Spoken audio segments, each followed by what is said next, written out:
The photograph floating in the developer fluid was underexposed, but the contours were unmistakable. It was a picture of a man, sleeping. The angle was high, looking down at the bed. The man in the photograph was Elias. What the hell is this? He pulled the dripping paper from the tray with tongs. He lived alone. He had always lived alone. The doors were locked. The windows were secured. But the photograph existed. He stared at it, the chemical smell of the dark room suddenly suffocating. I must have left the camera on a timer. I must have. He told himself that. It was the kind of lie you tell yourself when the alternative is too heavy to hold. 3 weeks earlier, Elias's routine had been perfectly ordinary. Every night at 11 p.m., Elias jogged the perimeter of the local park. He was a creature of habit. He liked the cool air. He liked the emptiness. He liked the predictability. Just me and the pavement. During the day, he shot analog photography. He bought his supplies from a small, cluttered shop downtown. The owner, Marcus, was the sort of person who blended into the background. He wore faded cardigans and always remembered his customers' names. Elias, good to see you. I kept that high-contrast monochrome roll aside for you, just like you asked. Thanks, Marcus. I appreciate it. You're a lifesaver. Anything for my best customer. You still doing those late-night street shoots? Yeah, the lighting at the park around midnight is perfect. Marcus smiled. It was a warm, professional smile. Stay safe out there. It gets awfully quiet. Elias took the film and left. He didn't notice the way Marcus watched him walk down the street.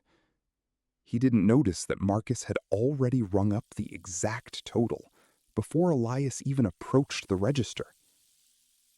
That evening, Elias returned to his apartment. He set his keys on the counter. He looked at his coffee mug. It was sitting on the left side of the sink. He always kept it on the right. He stood there for a moment. Then he picked up his keys again. I'm just tired, losing my mind over a cup. He went for his jog. The park was silent, lit only by the weak, humming street lamps. As he rounded the lake, he saw the homeless man. The man was always there, huddled on the third bench, muttering to himself. Evening. Elias nodded as he jogged past. The man didn't nod back. Instead, he stared at Elias with wide, unblinking eyes. He's walking with you. He's walking right behind you. Elias didn't stop. He sped up. He checked over his shoulder. The path was empty. The gravel crunched only beneath his own feet. He told himself the man was just unwell. It was the logical explanation. Just a crazy guy. Nothing to worry about. The next day, Elias returned to the camera shop. He needed a specific enlarger lens. Marcus looked apologetic. I don't have it in the storefront, Elias, but I'm getting a shipment to my warehouse this afternoon. I could drop it by your place tonight, save you the trip. Elias hesitated. He was working a double shift at the design firm that evening. I won't be home until past midnight. No problem. If you trust me with a spare key, I can leave it on your kitchen counter. I know how badly you wanted to finish that portfolio this weekend. It was a decision that seemed entirely reasonable at the time. Marcus was a fixture in the community. He was helpful. He was harmless. Yeah, all right. That would be great, actually. Here. Elias handed over the spare key. That was the last decision he made with full information. 2 days later, Elias was in his darkroom. He was developing the roll of high-contrast film Marcus had sold him. He expected to see the stark, shadowy silhouettes of the park trees. The first image appeared. It was the park, but the angle was wrong. It was taken from behind a bush, looking out at the jogging path. What is this? The second image developed. It showed Elias jogging past. His breath hitched. He quickly moved to the next negative. The third image was taken inside a building, a hallway, his hallway. No. He had noticed the coffee cup. He had noticed the front door feeling a little stiff on its hinges. He had noticed the faint smell of stale fabric softener that wasn't his. He just hadn't known what it meant. The fourth image was the one of him sleeping in his bed. Elias looked closely at the edges of the photograph. The framing was tight. It was framed by the horizontal slats of his closet door. He was in the closet. Elias dropped the tongs. He looked at the film canister. Marcus's neat handwriting was on the label.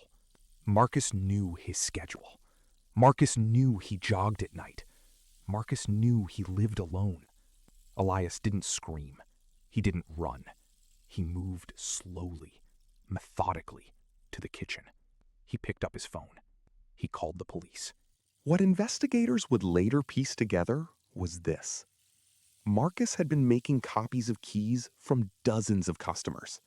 He didn't steal money. He didn't take valuables. He took time.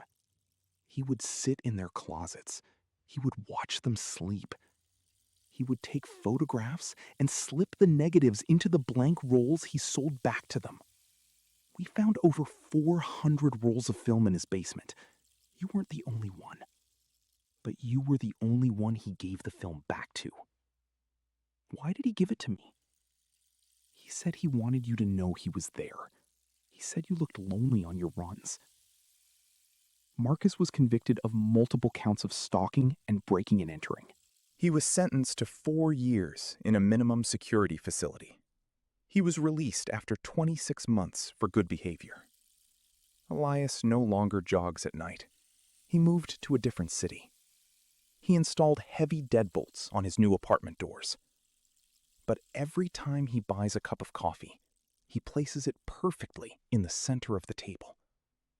He leaves the room. When he comes back, he checks to see if it has moved by even a millimeter. The police never found the spare key Elias gave him.